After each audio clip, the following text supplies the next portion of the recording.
ఎంతసేపు 1 కోటి ఎకరాల నీళ్ళు వస్తున్నది. ఇవాళ భూముల ధరలు పెరిగినాయి. ధరలు ఆయన పెంచిందా? దేశమంతా పెరుగుతున్నాయి, ప్రపంచమంతా పెరుగుతున్నది. అందుకనే ఈ పనికిరాని మాటలు మాట్లాడి మళ్ళా అయ్యా మంత్రులు ఎంపీలు తీరుతారంట. వస్తారు పొద్దున వంతుకొని రిప్రజెంటేషన్ ఇస్తారు, ఎన్నో దగ్గర కూర్చుంటారు. పోయిన సంవత్సరం ఇదే పని చేసిండు.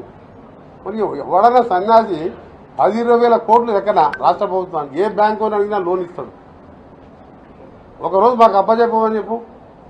నాకు రేవంత్ రెడ్డికి అప్పచెప్తే మొత్తం వడ్లంతా ఒక్కటి లేకుండా 1960 ఇంకా 500 బోనస్ ఇచ్చి 2500లకు మా ఛత్తీస్గఢ్ భూపేల సీఎం ఉన్నట్టు కొంటాం. 2500 నేను రాయ్పూర్ పోయి వచ్చిన అడిగినా, అక్కడ కొందరు మినిస్టర్ కలిపితే 2500 కొంటున్నాడు. ఎందుకంటే యూరియా ధరలు ఎకరానికి 10,000 రూపాయల పెట్టుబడి పెరిగింది. ఈ సంవత్సరం కరోనా మూలంగా 10,000 ధర పెరిగితే నువ్వు ఇచ్చిన రైతు బంధు కాదు, 2500 ఇచ్చినా ఎకరానికి 10,000 మిగిలవు. అదే ఎకరానికి క్వింటాల్కు 500 బోనస్ ఇస్తే 30 క్వింటాల్ అంటే 18,000 వస్తాయి. నీవు ఇచ్చే రైతు బంధు ఏదో పుణ్యానికి ఇస్తున్నాడు, రైతులను బిచ్చగాన్లాగా చేసుడు కాదు. మద్దతు ధర పెంచు మా ఛత్తీస్గఢ్ లాగా. ఆయన మాటలతో నిన్న ప్రెస్ మీటింగ్ని అక్కడ కూర్చొని చూస్తే చాలా బాధ అనిపించింది. నిజంగానే కేసీఆర్ యుద్ధం చేస్తున్నానికి మళ్ళీ మంత్రులు ఎంపీలు వస్తున్నట్టు. పుణ్యం అప్పించకుండా 20,000 కోట్లు పెట్టి ఒడ్డు కొనే దానికి ఇప్పటికి సెంటర్ లేదు, ఇది లేదు.